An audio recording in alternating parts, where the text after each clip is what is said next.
exploring Clark's effect on WNBA on her game, Caitlin Clark and the Revolution in Women's Sports, the title of USA Today columnist Christine Brennan's new book about the WNBA star, is doing a lot of work. On one hand, it's about the game, right? Nobody can deny Caitlin Clark's talent on a basketball court, where her rookie season stats with the Indiana Fever were eye-popping. 19.2 points, 8.4 assists, and 5.7 rebounds per game, while leading the WNBA in assists and three-pointers made. On the other hand, why is Caitlin Clark the poster child for a revolution in women's sports?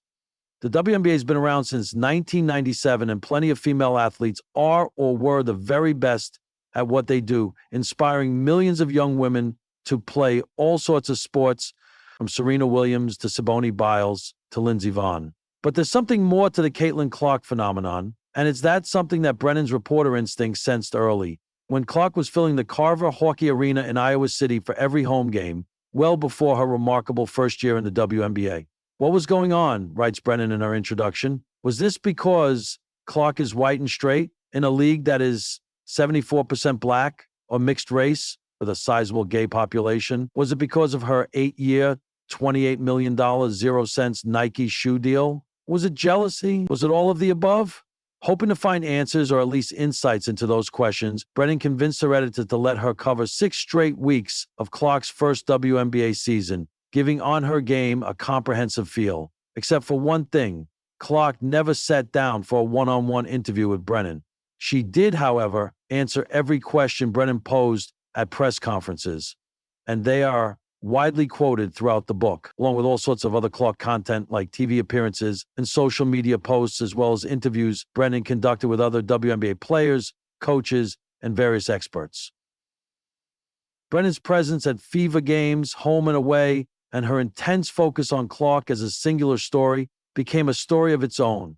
In September 2024, when Brennan asked follow-up questions of Dejounte Carrington, a Phoenix Sun player whose fingers made contact with Clark's eye during a playoff game. Brennan asked Carrington if there was anything intentional about it. She said no, and days later, the WNBA Players Association called for Brennan's media credential to be revoked for unprofessionalism. 10 months later, it's a good bet only the most die-hard sports journalism fans will care about that controversy.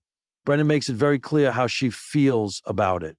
I was doing my job, she writes. Clark's race and the frosty reception she got from some in the league has returned to again and again, with Brennan and the people she talked to asserting with incredulity that the WNBA wasn't ready for all the attention. The league needed to do a better job in preparing to take advantage of the tsunami of popularity that is raising all of the boats, legendary civil rights activist Dr. Harry Edwards told Brennan. Instead, Brennan cites example after example, from WNBA legends like Deanna Taurasi and Cheryl Swoops to fellow female athletes like the WNBA's Breanna Stewart, who made statements minimizing Clark's impact. It all makes for an interesting read and speaks to the divisive us versus even them moment the world finds itself in, but fans looking for tidbits about Clark that are not already part of the public record, how she learned to shoot like that, her on and off court life, will have to stay tuned to the current WNBA season. Clark's Fever team is in the middle of the pack in the Eastern Conference. When Caitlin Clark was selected, 1 overall in the 2024 WNBA draft by the Indiana Fever, the expectations were astronomical, but even those who believed in her most couldn't have fully predicted what would come next. A seismic shift in viewership, revenue, cultural reach, and controversy that shook the league to its core. The Clark effect is more than buzzy headlines and sold-out arenas. It's a movement, a mirror, and a message. A movement of fans, both old and new. A mirror reflecting the league's strengths and flaws. And a message that women's basketball is no longer waiting to be taken seriously, it's demanding it. From college icon to professional catalyst, Caitlin Clark didn't just break records at Iowa, she made history. She was a scoring machine, a three-point wizard, and a charismatic leader who brought emotion to every possession. The spotlight followed her everywhere. But what's stunning is how that spotlight didn't dim when she entered the WNBA. If anything, it got brighter. Since her arrival, ticket sales for Indiana Fever games skyrocketed. Away games featuring Clark have sold out faster than any WNBA games in years. Jerseys vanished from online stores within minutes. Television viewership tripled for some broadcasts.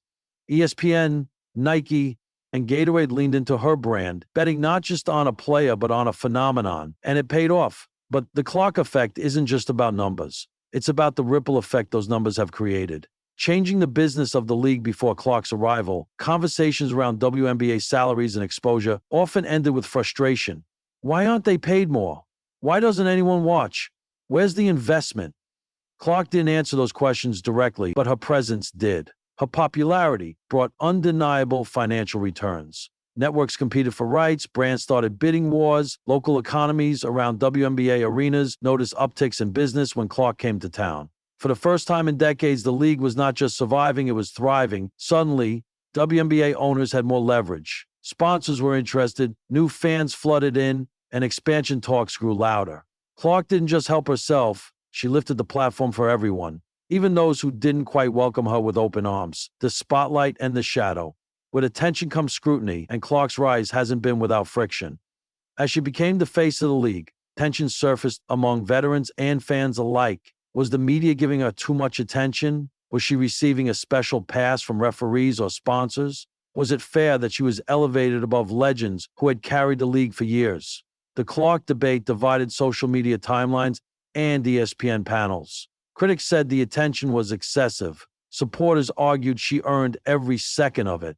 But here's the truth. Clark's impact forced difficult conversations that the WNBA needed to have. It brought issues of race, marketability, and legacy to the front page. It asked why stars like Aja Wilson or Nneka Onwumike weren't household names too. It challenged the media, fans, and even players to reflect on what grows the game and at what cost.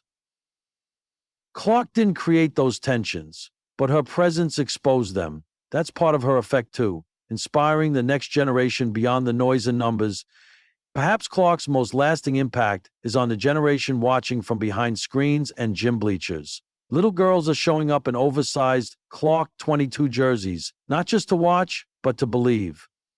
They're learning that it's okay to shoot from the logo, to play with fire, to lead with joy and grit.